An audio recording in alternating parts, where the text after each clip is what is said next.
Welcome, everybody, to today's session under the ITU Digital Transformation Dialogues.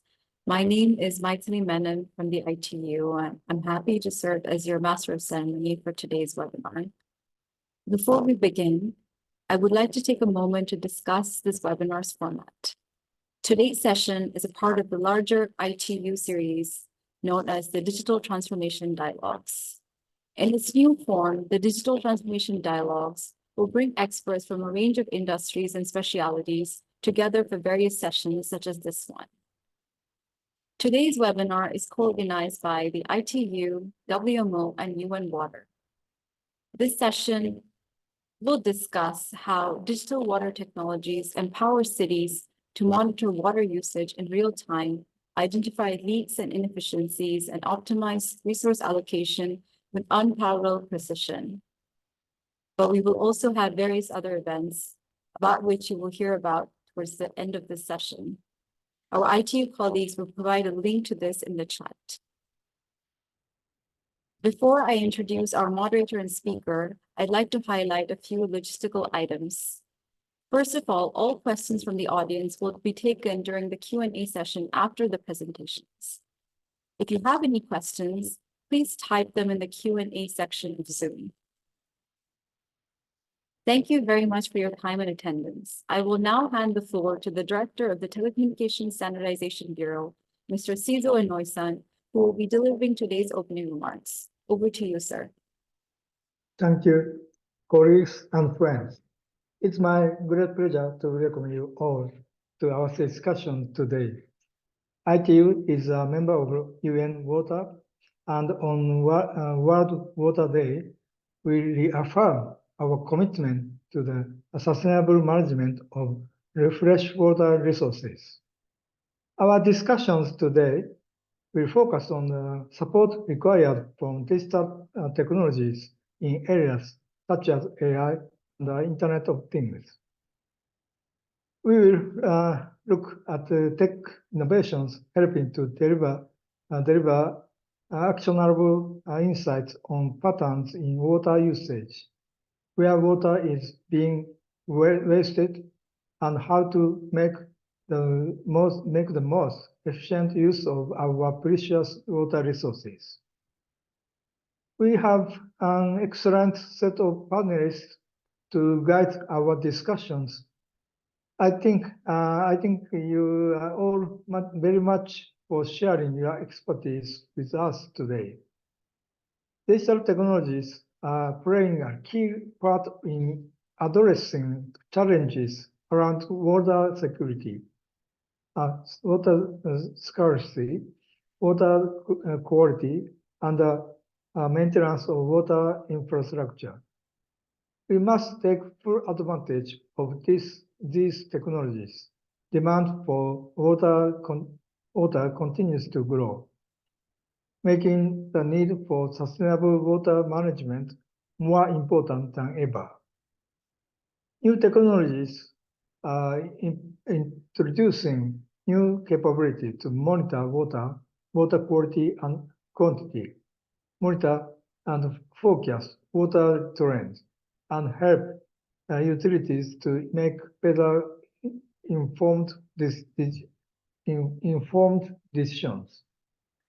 We aim to support global access to these capabilities with ITU standards. We have been active in this arena for over 10 years now. We have developed expert guidance on the role played by digital technologies in water management and the associated opportunities and challenges. We offer key performance indicators to measure the success of our actions. And our standards also assist cities and government officials in identifying high potential use cases of digital technology to adapt to climate change, including with respect to water sensing and early warning systems. But science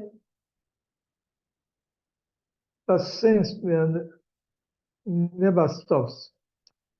Digital technologies are always evolving and growing in sophistication, and we continue to examine emerging tech use cases in water management to determine where new ITU standards can stimulate global access to these latest innovations. We are now looking at how 5G systems could continue to water management with a focus group on digital agriculture supported by ITU and FAO.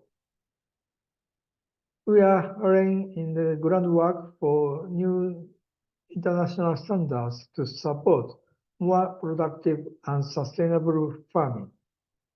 This group is open to all interested experts, and I very much encourage you to continue to its important work. I thank our panelists once again and everyone joining us online for bringing life to our discussions today. Your feedback on your experience will be most welcome. Thank you.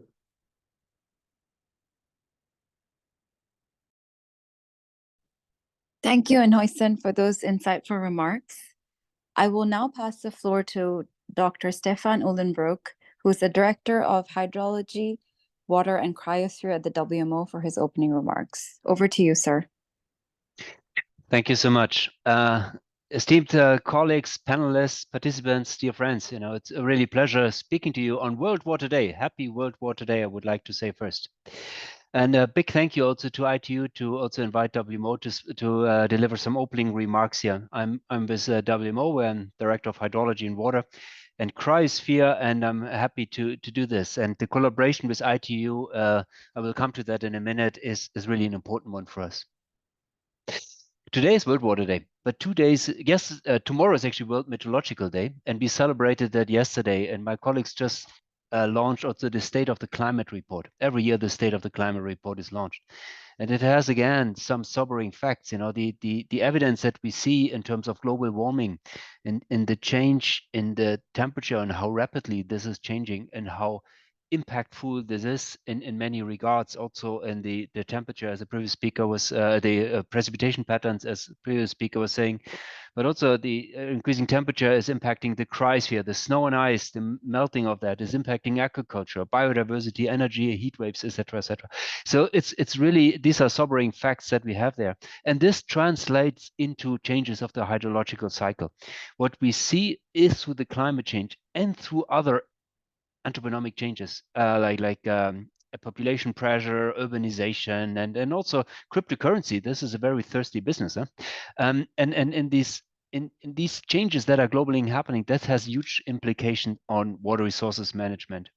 The methods that we used in traditional water management, like building dams and storing water and try to develop the water resources, not always in the most sustainable way, I need to say. That level of thinking will not lead us to the solutions that we need. I think it was Einstein who was said that to solve the problems you created with the past thinking is not good enough, the same thinking. So you have to elevate to the next level of thinking to come up with new ideas, new ways of managing resources better or solving problems which require more than the thinking of the past. And therefore, AI, machine learning, and all these kind of new technologies do provide opportunities. Some people are very, very optimistic and say, well, it will revolutionize water management. We have to see that, but I do see that it has a very significant contribution to water management. AI and machine learning technologies can help to predict hydrograph, to predict weather patterns, to predict single station parameters for rainfall, for temperature, for evaporation fluxes, etc. And their performance is very good. The performance of these AI machine learning technology is often kind of at least at par or sometimes even better than our numerical physical based modeling efforts. But it's not only the prediction, it's also the bridging of data gaps and then coping with the amount of data that we have nowadays. That is very difficult to deal with. All the data that is generated through Earth observation technology, through the Internet of Things, which helps us to make much better observations, through drones and digital twins, all the simulation models and scenarios, to dig into that data and to understand these patterns and make them useful. The AI and machine learning techniques and others are really, really helpful.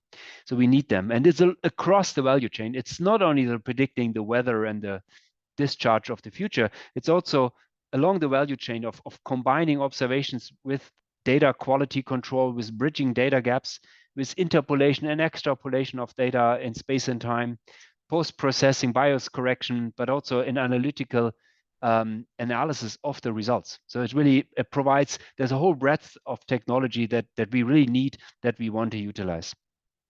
Therefore, we need strong collaboration. With the ITU and many other partners is an important one for us. For instance, the Artificial Intelligence for National Disaster Management Initiative, which we jointly do with ITU, is an important working group. We are in the process of setting up, not only with ITU, but hopefully with many other partners from the UN and from other research organizations, international organizations, a new working group on digital transformation in hydrology and water resources as part of the Standing Committee for Hydrology or Hydrological Services. So these are new developments, also engagement opportunities for colleagues on the call who might want to help us with this. Last, I just wanted to mention, with all the excitement we have, there's also a water footprint to everything. I just had lunch with the executive director of GWP, Global Water Partnership here on World Water Day event, which we had today, and he said that the company which he uses for ChatGPT, I think it's not a secret, that uses about in Iowa, what is it, 6% of all the water resources there which are available. So it's only one company and only one application, and you see how thirsty these things are. There are some recent papers also for the move to cryptocurrency and bitcoins. The water footprint for all these kind of computing centers and the water needs are there for cooling and as energy is significant. So with all the enthusiasm for this, we have to keep it always all sustainable and find smart ways to use it wisely. With this, I'm very much looking forward to the discussion in the next 45 minutes or so and learn a lot from our panelists, and happy World Water Day again. Thank you. Thank you, Dr. Hulenbroek, first of all, for joining us for this webinar and also for all this various amazing work that we're able to collaborate with WMO on. So thank you for that. With that, we will now move on to session 1, which is dedicated to unlocking the potential of digital water solutions. For this, I would like to pass the floor to Dr. Naveen, who is the Vice Chair of ITUT Study Group 5, EMF, Environment, Climate Action, Sustainable Digitalization, and Circular Economy. So over to you, Dr. Naveen. Thank you so much, Maithili.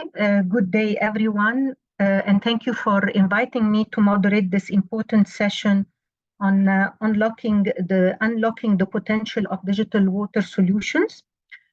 On the occasion of the World Water Day, the session will discuss the importance of digital water solutions as cities continue to grow and evolve, and as water issues, especially water scarcity, increase. We'll explore together how to leverage emerging technologies to make informed choices leading to more sustainable and effective water resource management in the face of global water challenges. At the same time, we'll be looking or deep diving into the different dimensions associated with the use of digital solutions and data. And today, I'm really honored to have four distinguished experts who will be talking to us in the next 45 minutes. And I would like to welcome all of them and to invite them actually to make their presentations in 7 minutes each, if possible, to allow for some question and answers at the end of the session. So our first distinguished expert is Javier Farfan, a postdoctoral researcher at Abo Academy University in Finland. Javier's current research interests are in process and materials decarbonization, techno-economic analysis, and water conservation. And Javier's presentation is entitled Gone with the Clouds. I like very much the title. Estimating the water footprint of digital data services in Europe. Javier, you have the floor. Thank you. Thank you very much for your presentation. I'll try to stay in time. I'm showing now my slides. Hopefully everyone can see. Well, welcome everybody for the seminar. And thank you very much for the introduction. This is a work that is in collaboration between Abo Academy and ETH Zurich. And since we're talking about digitalization and digital savings in water, I also wanted to speak about the digital influence in water. And one way to look at this is the data, the way data influences how much water we use through internet. So these are just first, let's say some numbers about how much data is consuming in OECD Europe. Nowadays, it's around 60 exabytes of data. This is for numbers of 2020 that have been used. And this is expected by some estimations to expand to almost 230 exabytes per year. On a per capita level, it goes from 190 gigabytes to almost 700 gigabytes by 2030. And we need to take into account that the increase from 2019 to 2020 is over 30%. So this is a very fast growth. This growth does not represent the people that are already using internet very actively, that they will use more in the future, but rather it represents more people having access to more internet. And of course, the digitalization of our social interactions through social media and the digitalization of our entertainment through services such as YouTube and Netflix and all of these digital platforms. So this is why the internet consumption has been increasing and will continue to increase in the following years. And this represents a demand of water. So how is water? Where does water come from when you talk about internet? Because, well, you generate the data is transmitted to the data centers get electricity from the power generation, but then there is a direct and indirect water consumption at these stages, mostly through electricity, depending on the place where the transmission happens, but also locally at the data centers for cooling, depending on the location where they are as well and the setup that they have. And because of this, when we look at how the energy and water demand evolves from the data sector, a part of the energy will be discussed by other of my colleagues. I want to just talk about the part, how it reflects in the data centers specifically, which is this part. And here are some projections of how it can change.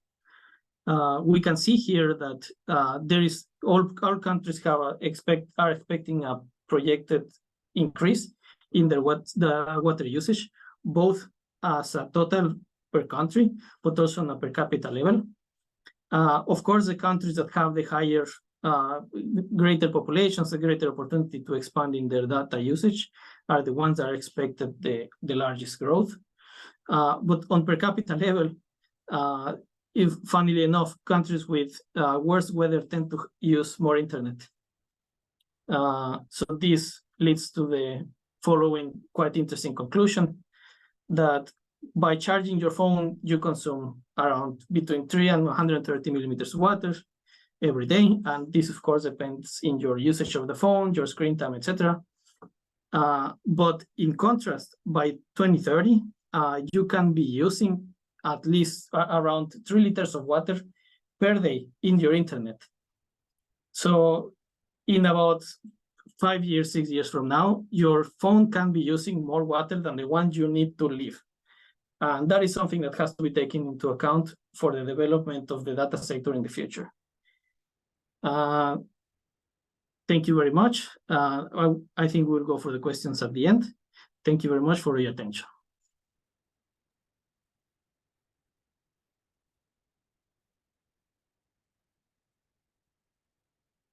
Thank you very much, Javier, for this short but very insightful presentation. I think I'll never forget the fact that my phone might be drinking more water than I am. So I'm really looking forward to discussing this more. And I think also other speakers today are going to touch on how data is consuming water. So thank you for deep diving into this important issue. And allow me please to move immediately to our next speaker. And to welcome actually Joe Dignan. Joe is the head of government insights at the International Data Corporation, IDC, India. Joe is a professional hybrid. He has been working in different sectors, on different issues and in different regions. So we're very happy to have him with us. And he has expertise. He's leading global research on sustainable buildings, homes, and districts. Joe is a recognized digital transformation subject matter expert with over 30 years experience. And his presentation is entitled Reconnecting Rivers and Cities. Joe, you have the floor.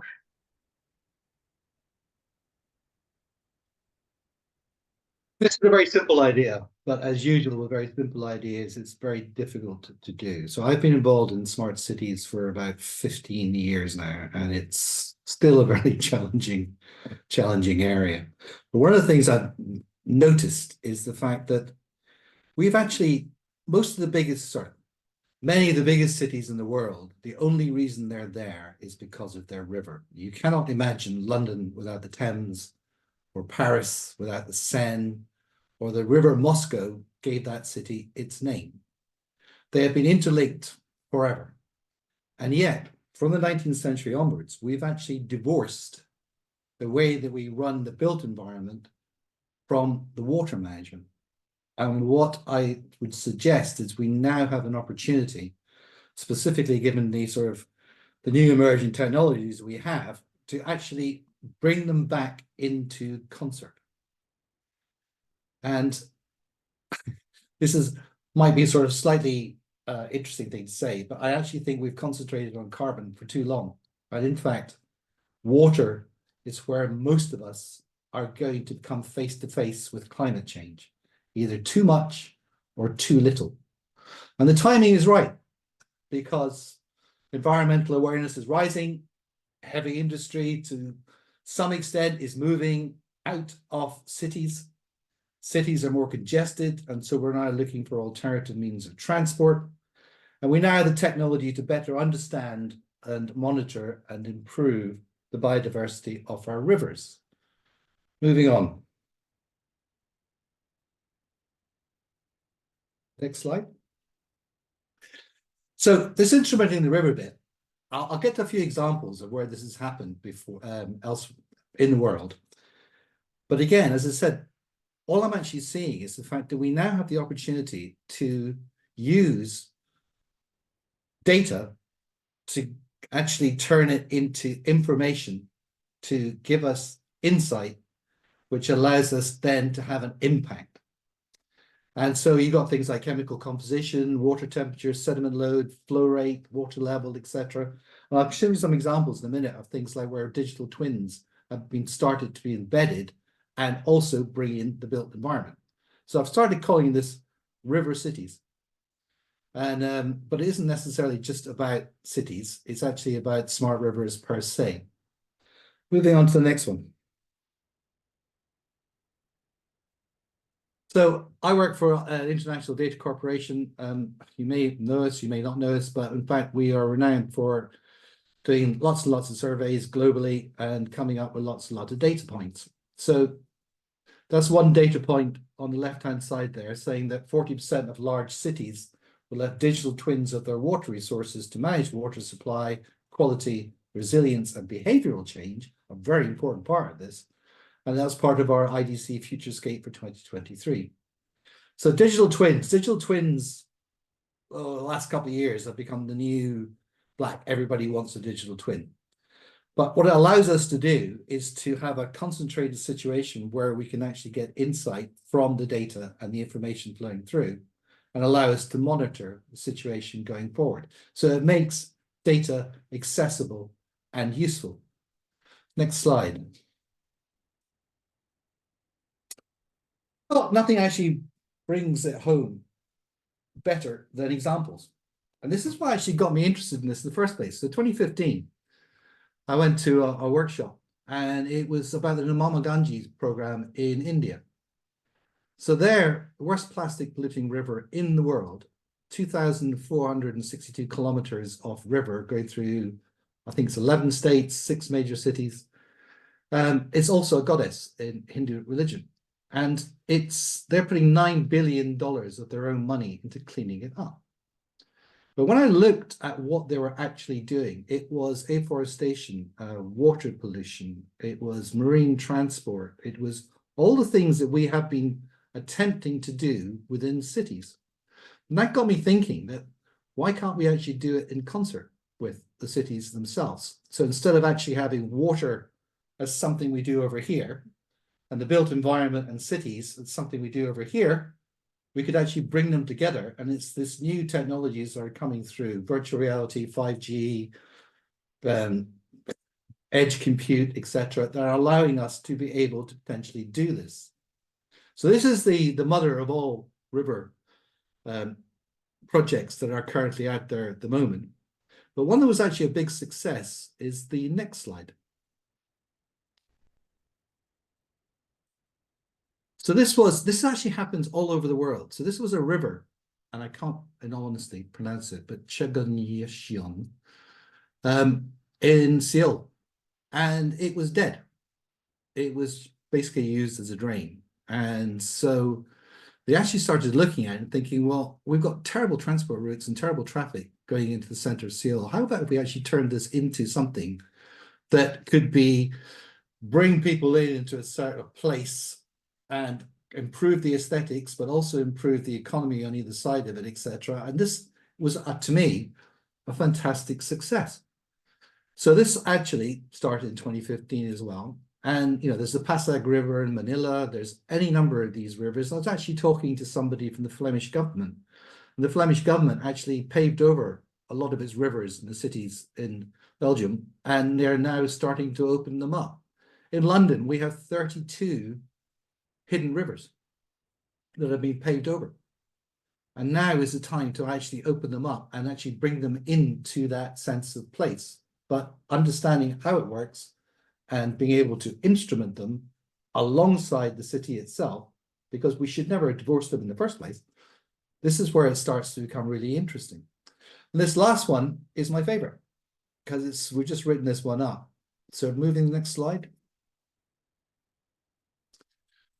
This is the Bordeaux Estuary Digital Twin. So it's part national funded, part EU funded. But I think some of the most important bits to me is when you actually delve into this, it was headed up by the Port of Bordeaux, which is, I mean, I think Bordeaux is the 7th largest port in France. And it's actually looking at the whole river and estuary, but also bringing in the city. And they've created a digital twin of the estuary. But even more interestingly, they've actually created it as open source, and they want to export the model to other countries and other people looking at rivers. So this is one of the first ones I'd seen that was actually, it was an open program, an open project in itself. So those are just 3 examples. And I know I only got 7 minutes, which is why I've sort of rushed through this.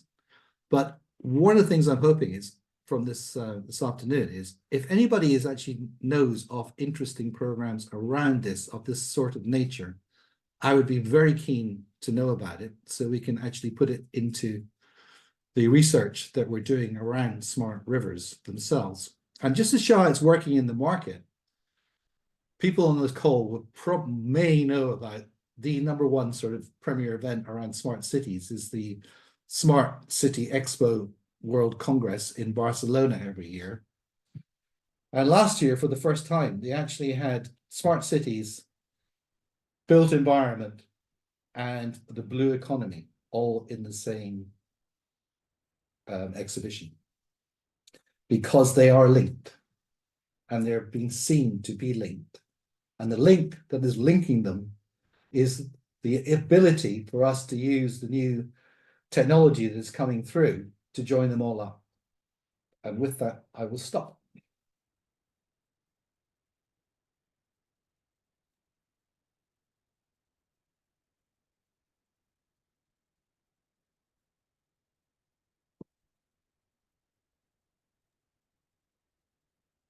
Thank you so much, Joe, for this very insightful presentation, actually, and the overview on how rapidly maturing technologies of smart cities could actually play a role in adding value to the rivers, and also the different examples that you have mentioned from different parts of the world. I'm certainly and personally very interested in that.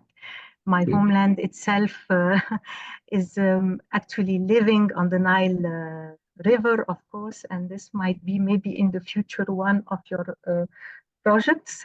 So thank you again for this interesting presentation. And allow me now to move to our third distinguished speaker, Alena Lorman, who is actually a postdoctoral researcher for the chair of energy systems analysis at ETH Zurich, Switzerland. Elena's research interests include energy system analysis, water footprint assessment, energy systems optimization, machine learning, and your current research, Elena, is on the water footprint of energy systems and water and energy intensive technologies. I think this is also the topic of your presentation today, which is entitled Hidden Energy Related Water Footprint of Data Usage. So Elena, welcome with us, and please, you have the floor. Thank you very much for your kind introduction. Let me share the screen. All right, hello everyone, and a warm welcome to my presentation, in which I will tell you a little bit more about the hidden part of our daily data usage, which is related to the energy consumption. So you have seen already this slide before. It was in the presentation of my colleague, Dr. Javier Farfan. So what I'm telling you today is basically the part of the study that he was presented before. So, and my part will be about the indirect water demand of data centers and of data transmission, which is related to the energy consumption of those. And I would tell you the scope of the study. So we looked at OECD Europe countries, and our time scope was from 2016 to 2030.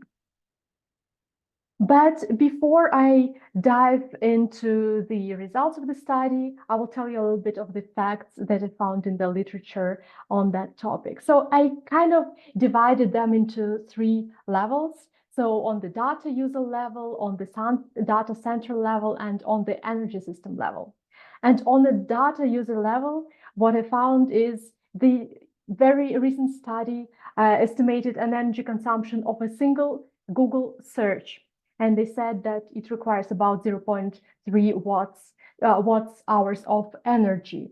Compared to that, they claim that a single search of ChatGPT consumes 3 times more energy than a typical Google search. But what is important from my perspective here is the estimation of the average monthly usage of a person with one mobile subscription, which is estimated nowadays at 10 gigabytes of data. But to process this data on the data center level, we need electricity to basically run this data center, to cool it. And it is estimated that about 0.3 kilowatt hours of electricity is used to process 1 gigabyte of the data. But from the perspective of the energy system, we actually need a lot of water to generate electricity. The currently used technologies for the energy generation, such as hydropower, thermal power plants, or even solar PV plants, require water for their operation. And it is estimated that about 4 cubic meters of water is needed to generate 1 megawatt hour of electricity. So in this case, we can see, using this example, basically the water energy data nexus. So we use data which requires electricity, which needs actually water for its generation. Trying to click the next slide, but it doesn't want. All right, the way how we produce our electricity actually influences the final water footprint of our data usage. We estimated that about 76% of the water footprint of our data usage is actually energy related. But at the same time, this influence is different. This influence of electricity mix is different in different countries in the world. And to illustrate that, let me provide you with the example of the countries which have similar number of subscriptions nowadays. So these are Denmark and Finland. So if we assume that there are similar patterns in data usage in Finland and Denmark, so there are also similar number of data subscriptions in the countries, so one would assume that the amount of data that is associated with their data usage in these countries will be similar. However, our results show that the Finland's total data usage is actually requiring 11 times more water than the Denmark's. Why is it so? This is because 54% of the Finland's generation is highly water demanding nuclear and hydropower, whereas the same percentage, 54% of Denmark's generation, is water-free wind. And this is what we can see also on the bar chart here that you see on the slide. So it shows the share of the energy-related water consumption in the annual water consumption of data usage. This share of energy-related water consumption is shown in red color. So you can see that this share in Finland's water consumption is much higher than Denmark, which basically highlights the opportunity for the water use reduction in the country. All right, let's move to the topic of the competition for water resources between the different sectors of economy. I like to repeat this phrase, and I hope you remember it from my presentation, is climate change is actually water change, and water resources are becoming more and more unreliable globally. Please have a look at the map that is presented on this slide. And this is the water stress score that is projected by the Water Resources Institute for 2020 overall in the world. And highlighted in bright red colors are the countries that are already experiencing high or even extremely high water stress. This shows the high competition for water resources in those countries. So following this logic, by making our world more digitalized. So we use more data. Thus, we actually use more energy, which consequently needs more water for its generation. So we basically are creating even a higher competition for local water resources. And then in this regard, the question arises, does that actually mean that we should stop using all energy intensive technologies, including our data services? Well, my research shows that the answer to that question is no. The total water footprint of the data usage can be considerably reduced through the transition to low water demanding technologies, such as solar PV and wind. And this reduction can be as high as 90% of the total water footprint of the data usage. Well, this is a very demanding task and it requires a lot of investments. So there is another possible solution which is feasible and which we suggest to do is to switch from the electricity grid to on-site generation of electricity from low water demanding renewables, such as, for instance, solar PV and wind, and for instance, to the use of seawater on the site instead of fresh water. With this, I would like to conclude my presentation and I would like to thank you very much for your attention.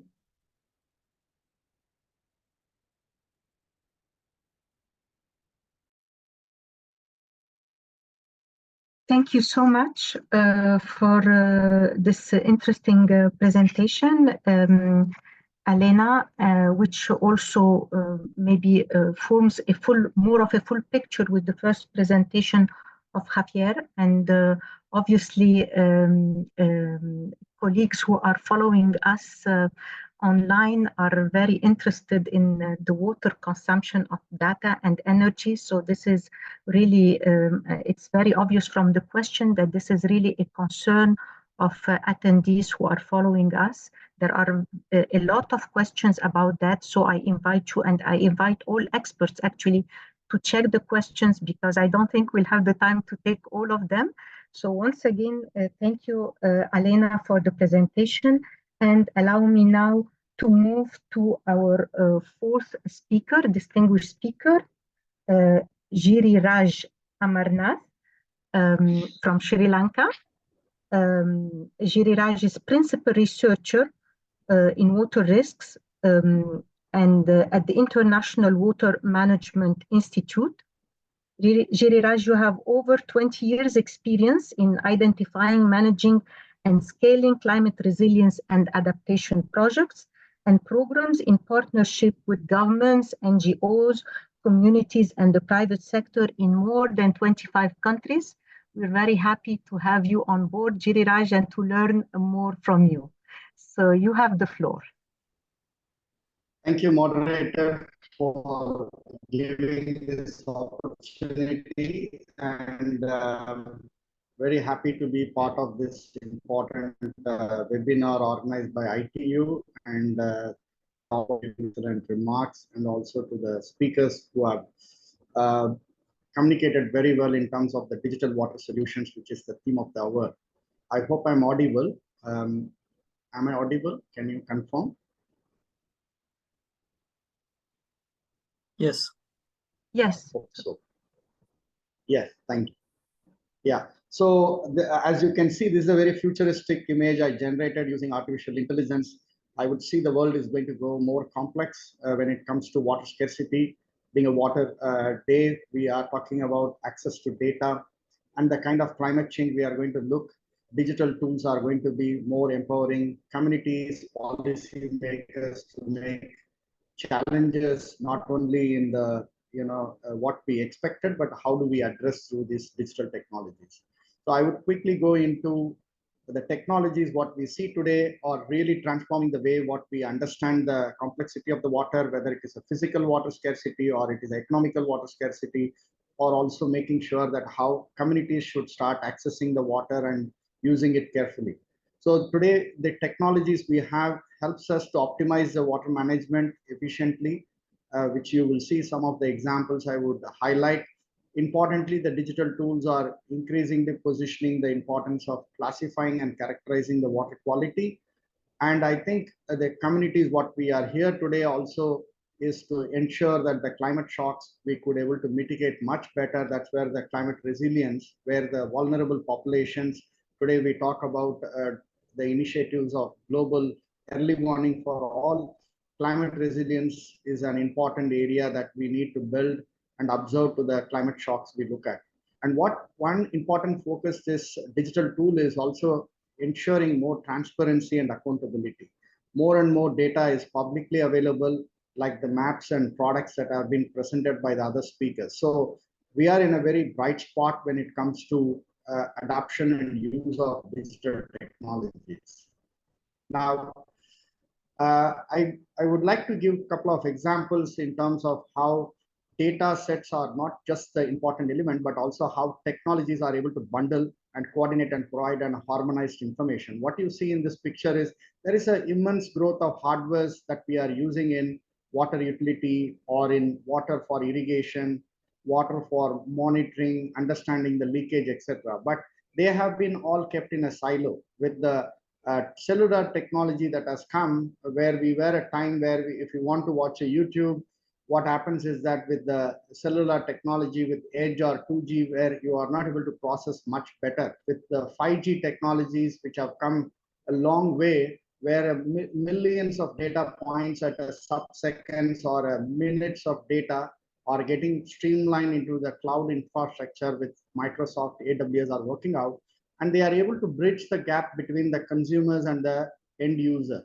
So in a way that we are able to simplify these technologies where many of the open source models are available, and more importantly, we are able to generate a lot of innovative data sets. And then with the data analytical powers, we are able to provide a critical decisions going forward. And then I would also like to highlight the aspects of smart irrigation, because water is, agriculture is roughly about 70 to 80% is consumed by agriculture alone, and precision agriculture or the irrigation system is the future. While we see that it's immensely applied in developing countries or in the developed countries, predominantly the studies that shows from United States, roughly about $9 billion direct investments have come just on the irrigation agriculture system, and created a jobs over 200,000, in terms of the job creation, specifically on optimizing the irrigation potential. So while it shows this bright picture, it also shows that how you would be able to optimize water and also making sure efficient crop production is achieved when the climate shocks is going to keep targeting us on a year-by-year basis. I just want to also summarize that the world is also looking beyond just the farm systems are irrigated. You today have a robust artificial intelligence that could solve the entire water system. What you see here is a catchment at all form of technologies have been put together in some of the good catchment systems in developed and developing countries. What you see is a mobile system. Citizens are collecting data. Modelings are helping us to release when the water should be released. We saw a number of countries invariably release the water because they don't know when to release the gate waters from the reservoirs. So, and also the urban utility, the new technologies can play a really a big role. When to open the water for the crops, when to use it for what, the purification of the water, much more to ensure that it also links to the public health sectors as well. So a collective digital tool aided with machine learning and AI would certainly play a big role. And I have provided this publication which you could go through that. Just getting into my own specific topic is how AI has already played a big role in terms of flood forecasting systems. What you see here is a robust infrastructure is getting developed globally. The GLOFAS is one good example where you could monitor next 21 days likely predictions of where and how the severity of the flood.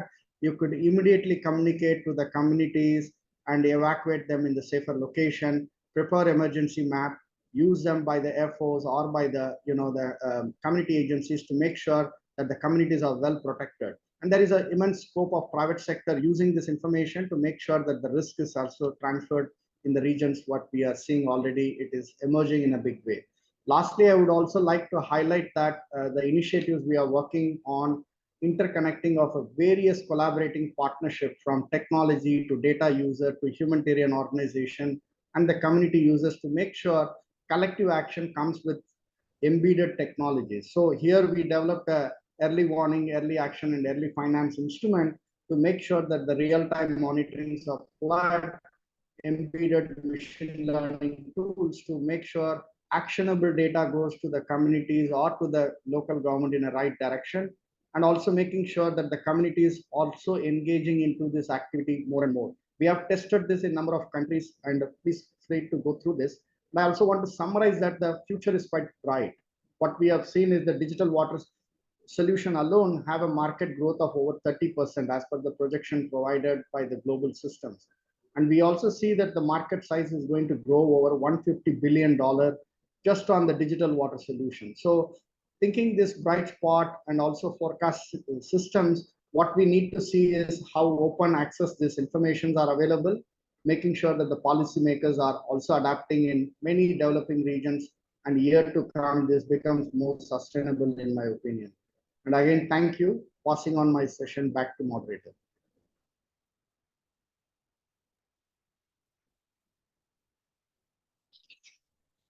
Thank you so much, Girijaj, for this very insightful presentation and for all these examples that you brought from different projects, which are also extremely interesting, all the AI-powered tools that you have touched on very briefly, but I think each one of them can be a webinar in itself.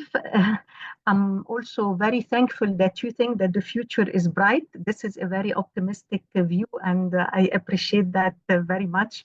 We definitely need this spirit. So many thanks for your presentation. And thank you very much for our esteemed experts for their short but very focused presentations. I think we have the time to take a round of questions. I see a lot of questions on the chat, on the Q&A, and I apologize that we won't be able to take all of them, but at least maybe some of them, and maybe attendees could get in touch with experts directly for further clarification. So one of the questions that I would like to raise, which is addressed to Joe actually, the question says, with more and more tech coming up to capture the humidity water from air, will that allow cities and people to move away from river banks or put less stress on our rivers and groundwater? Joe? Hi there. Hi. You have 1 minute. Yeah, I saw the question, and one of the things I was thinking about was, well, why would they move away from the rivers? Because the rivers was such a huge part of the city development, and they are a massive sort of ingress egress. It's a natural organic growth. So to move them somewhere else, I'm not really sure why the question is there. I can understand things like stress from agricultural runoff and this type of thing in terms of sewage. Yeah, but no. If you think about most cities, they actually have a river, stream, whatever, as a central point to them. And I think that's a natural, organic thing. And I don't really see why that would change.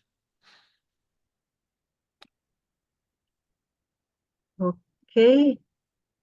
Thank you, Joe. I would like to seize this opportunity, since you are answering a question now, to tell us more about your call for action. Yeah, okay. I think, a few words, if possible. Few words as possible. My biggest call for action is for the fact that, I work as an analyst. So we work with what we describe as end users, which are governments, state, local, regional, national.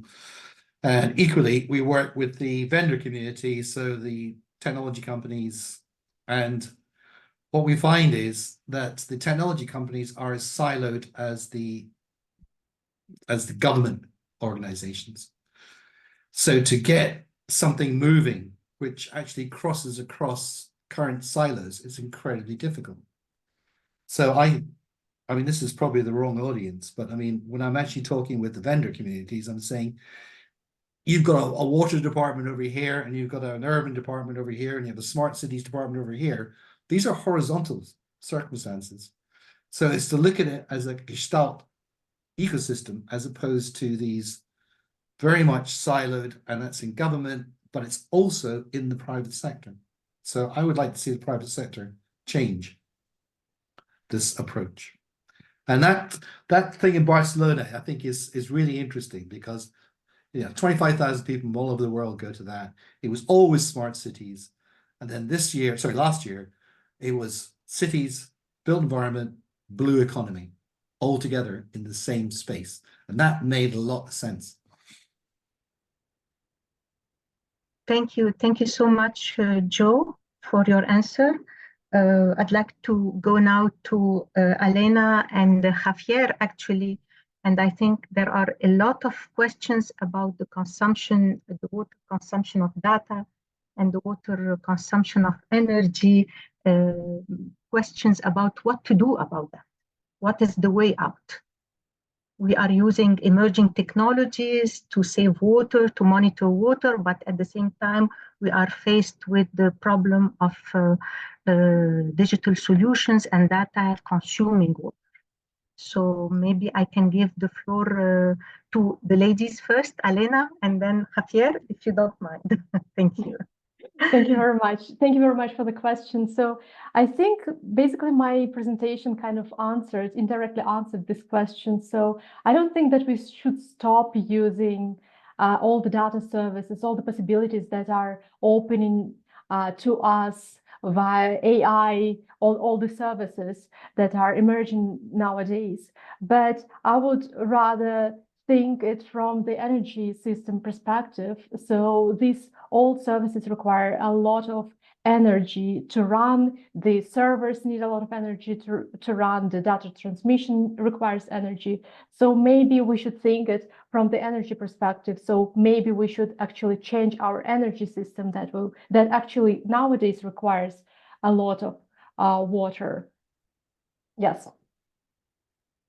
Javier? Yes. Thank you very much. And of course, she is 100% right. I would further say that there is not like a one solution to this problem, but it's rather a combination of solutions. Her solution would take care of most of the water consumption of data usage. But of course, there are other things like, for example, improving the efficiency of data transmission networks and data processing centers. And of course, there are also different cooling technologies that could be used. So depending on the location in the world, there are some places where they can do like immersive cooling. This is mentioned in one of the questions. Or if it's cold enough outside, they can use air cooling. Or there are like maybe other technologies that can come up, like maybe they require no water, but something else. So there are many ways to go from here. But I would say that the first solution is the energy system, just as Ariana says. The next solutions are focused on the data centers and data transmission themselves. And maybe I can add the third solution is actually to using seawater instead of fresh water in the applications. Yeah. Okay. Yes. Thank you. Thank you so much, Elena and Javier, for that. My last question, due to the time constraints, would go to Giriraj. And it is actually, there is a question on the chat about how the digital twins are used in water management. I think you had an interest in replying to that, Giriraj, if I'm not mistaken. And another issue is how to make sure that the use of smart solutions do not actually increase the digital gaps, existing digital divides in the world, that they could actually contribute in bridging the digital divides. So, Giriraj, you have the floor, if I may. Thank you. Yeah, thank you. Yeah, I think very briefly on the digital twin, while it's getting quite popular for specific reason that with the capabilities of technologies and data integration, you could understand the total or the terrestrial water cycle in a more comprehensive way. And it's a groundbreaking solution specifically in terms of monitoring and simulating real time. What happens is when we do a one-dimensional, two-dimensional model, you are not still able to predict how that the overland flux goes and impact the urban areas. So we need to go into three-dimensional, four-dimensional model, and then you are able to downscale in places where we have limitations of a coarser resolution. You could produce a fine scale because of extensive computation skills available, except the one, while it also takes a lot of energy, as it was presented by our speaker in precisely. And also, I think when you plug in with forecast and also reliable engineering models are available, you would able to provide sub-seasonal or sub-hourly by plugging in with the forecast. So you get a full comprehensive Earth surface model that can be predicted and provided a reliable community-based early warning systems. But often it has not been completely taken into many developing regions because it's just emerging, this technology. European Space Agency have tested this for Mediterranean region. I will drop a link where we have a full special issue published on the digital twin for the hydrology, so that people could take a look. But I missed the second part of your question, but happy to clarify, Yeah. Well, the second part was to make sure how we could have the use of these digital solutions in different parts of the world. Is it available? How do we make sure that the regions that are in most need for that have access to such technologies? Yes, please. Yeah, I see that, for example, the power of Google Earth Engine has provided immense petabytes of data sets freely available for researchers. People are able to monitor and identify populations that are vulnerable. It's about getting into these capabilities, and also importantly, many space agencies are also making publicly available these data sets. And it's a question of knowing this information, who has these products, and how do we integrate, rather than investing too much time on raw data. And the whole world is going into more actionable data. So we would be happy to provide this information. And WMO has this global early warning for all initiative that's also playing an important role of bringing weather forecast, the vulnerable information, ITU that is providing a communication. So you look at, they are all working in developing countries. So I believe we are, as I said, I do feel that 21st century is in much more in a bright spot because of technology, which is playing an important direction to help multiple users in this challenging period of climate change. Thank you. Thank you very much, Giriraj, and thank you very much to all the speakers. I'm sorry that I cannot take more questions because of the time constraints, but it has been a very interesting session. I hope that all attendees have enjoyed it, and I would like to pass the floor to Mythili. Thank you very much to all of you.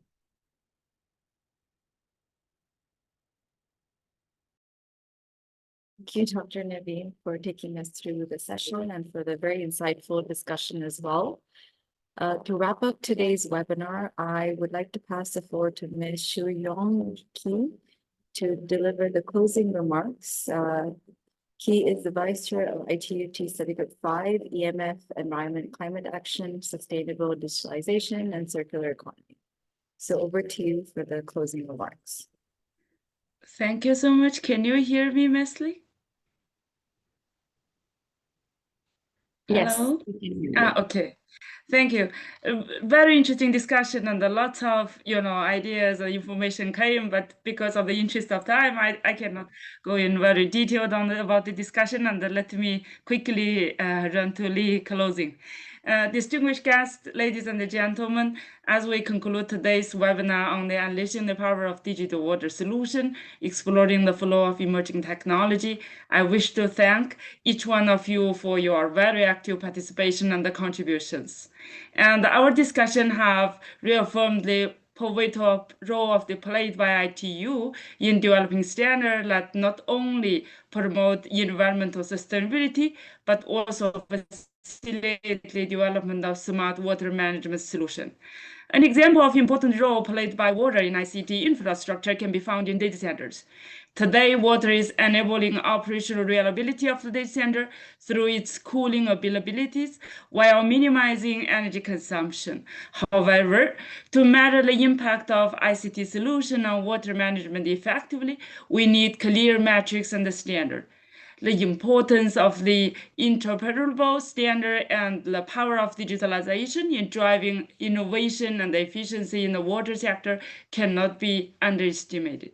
This is why ITU is stronger supporter of UN system wide strategy for water and sanitation. We are proud to see a reference to development and the implementation of international standard in this strategy. As the UN specialized agency on ICTs, ITU is committed to leveraging its expertise to advance water-related initiatives. I'd like to extend my congratulations to UN Water for their recent meeting in Rome, where the importance of the technology in advancing water-related initiative was highlighted. As we navigate the complexities of our changing world, ITU District 20 on IoT, smart city, and the communities is developing a series of standards, including on smart water management. These standards range from IoT-based smart agriculture, and aquaculture to the monitoring of the water system for smart fire protection. Meanwhile, the work of study group 5, which is from my side, is actively focused on the environmental mitigation, adaptation, and resilience, including water issues, aligning with the various international agencies and the initiatives, just as the UN Water Innovation Task Force. This illustrates our collective commitment to promoting sustainable use of precious natural resources. You can learn more about this and other ITU sustainability initiatives from the toolkit on digital transformation for people-oriented cities and communities. The toolkit is a one-stop guide, including on smart water management, containing latest international standards and other ITU and the UN resources, publications, and reports. In conclusion, let us remember that our work does not stop here. These discussions from today must continue, and the insights we have gained must be acted upon. Together, we can harness the power of technology to address water-related challenges, ensuring a sustainable and efficient future for all. Thank you for all of your attention, and I look forward to our continued collaboration. Happy World Water Day to all. Thank you. Back to Ms. Lee. Thank you, Ms. Key. Once again, I would like to wrap up by thanking our wonderful moderator and our distinguished speakers for the very interesting discussion, which is the need of the hour, especially on the occasion of World Water Day. I would also like to thank our audience for their attendance, attention, and participation in today's webinar. We encourage you to join our next events, the Ask the Expert session, Guardians of Authenticity, Battling Counterfeiting on the 28th of March, starting at 2 p.m. Geneva time, and also our webinar on Immersive Inclusivity, Enhancing Virtual Reality and Accessibility, which is scheduled for the 2nd of April, again at 2 p.m. Geneva time. We would also like to invite all of you to keep an eye on the ITU Digital Transformation Dialogues website over the next few months. As and when new information about upcoming events becomes available, you'll be able to see it on our webpage. We believe that these events are a wonderful opportunity to explore new and exciting developments within the domain of digital transformation, and we highly encourage you all to attend. Thank you again for your participation and for your contribution to this webinar, which we will now officially conclude. Thank you, everyone, and have a nice evening. Bye. Thank you. Bye. Thank you, everyone. Bye-bye.